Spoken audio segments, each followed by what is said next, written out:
Chapter 36 The Only One He Ever Feared. As Voldemort raised his wand, ready to strike Harry down, a voice rang out. "It was foolish of you to come here tonight, Tom." Albus Dumbledore had arrived, his face calm, but his eyes blazing with a fire Harry had never seen before. Voldemort's red eyes widened in shock, then narrowed in hatred. "Dumbledore!" he snarled. What followed was a duel of such power and intensity that Harry could only watch in awe. Dumbledore and Voldemort traded spells at lightning speed, their magic causing the very air to crackle with energy. Voldemort conjured a fiery serpent, which Dumbledore transformed into harmless smoke. Water from the Ministry's fountain rose up at Dumbledore's command, engulfing Voldemort in a sphere of liquid.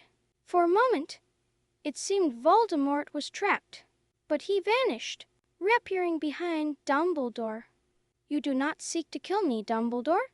Voldemort taunted, deflecting another of Dumbledore's spells. "Above such brutality, are you? We both know there are other ways of destroying a man." "Tom," Dumbledore replied calmly, "merely taking your life would not satisfy me, I admit." As the duel raged on, Ministry officials began to arrive, drawn by the commotion. Among them was Cornelius Fudge, the Minister of Magic, whose eyes widened in shock and terror as he saw Voldemort. Seizing his chance, Voldemort grabbed Bellatrix and disapparated. The battle was over, but the war had just begun. Fudge stood trembling, his face pale. "He is back," he whispered. "He who must not be named is back."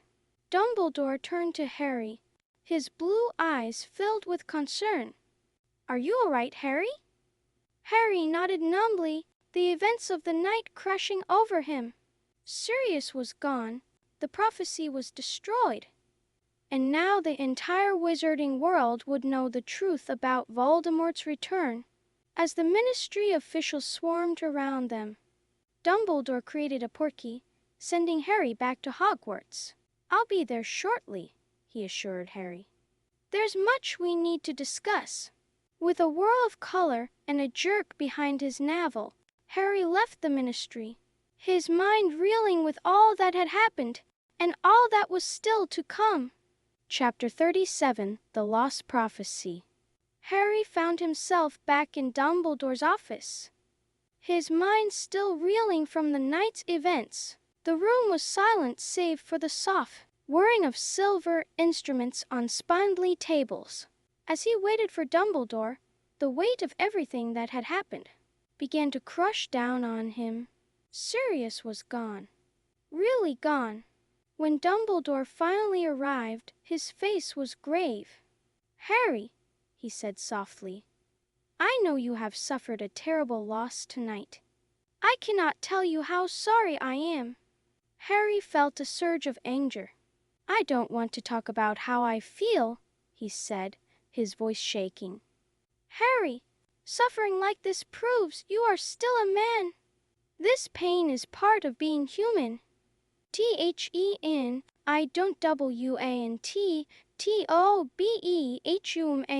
Harry roared. He seized one of the delicate silver instruments and flung it across the room. It shattered against the wall. Dumbledore didn't flinch.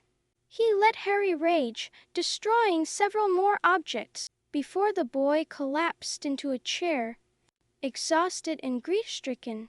"It's time," Dumbledore said quietly, "for me to tell you everything." And so, Dumbledore began to explain.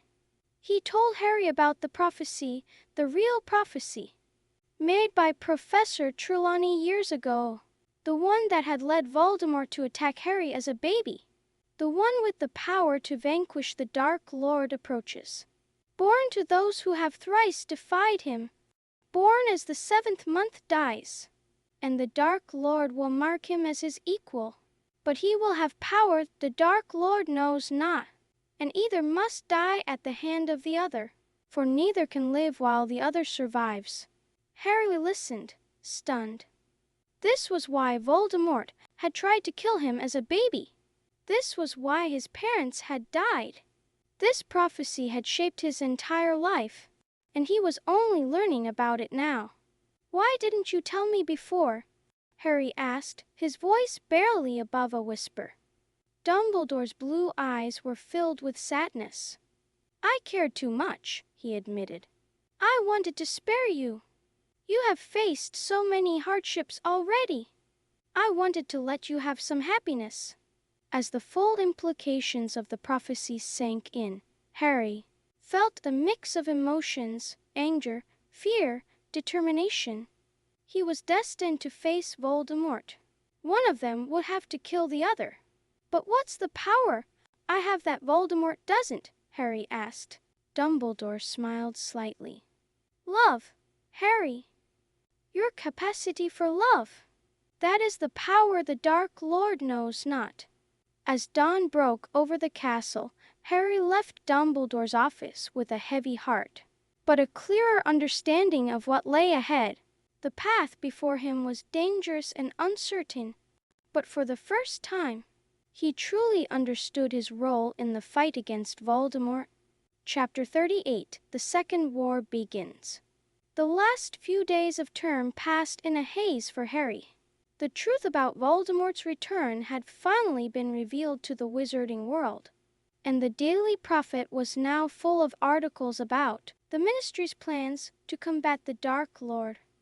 Umbridge had been removed from Hogwarts, much to everyone's relief. As Harry walked through the corridors, he could hear snippets of conversation about the battle at the Ministry, some accurate, many wildly exaggerated. On the last day of term, Harry received an unexpected visitor in the hospital wing. Luna Lovegood. "Hello," she said dreamily. "I've come to return your shoes. The Nargles were hiding them, you know." Despite his grief, Harry couldn't help but smile. Luna's unique perspective was oddly comforting. "I'm sorry about your godfather, Harry," she said softly. "I know what it's like to lose someone you love. But you're not alone, you know. We're all here for you." As the Hogwarts Express carried them back to London, Harry found himself thinking about Luna's words. He looked around at his friends, Ron and Hermione, bickering good-naturedly, Ginny laughing at one of Neville's jokes. They had all stood by him in the Department of Mysteries, risking their lives. At King's Cross, they were met by an unusual welcoming committee. Madame Moody, Tonks, Lupin, and Mrs. Weasley. They surrounded Uncle Vernon, warning him to treat Harry well over the summer.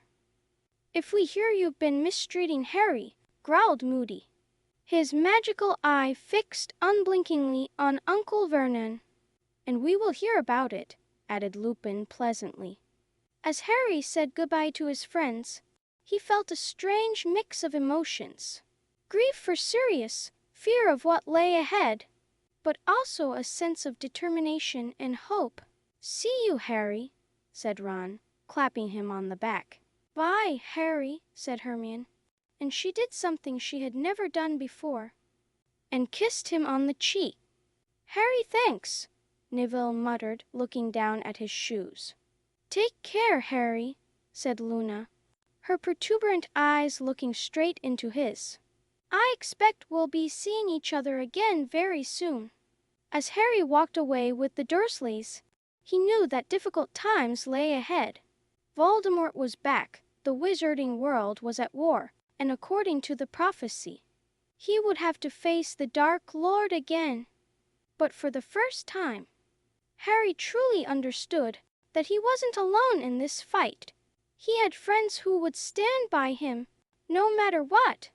And that, he realized, might just be the power the Dark Lord knows not that Dumbledore had spoken of. The Second War had begun, but Harry Potter was ready to face whatever challenges lay ahead.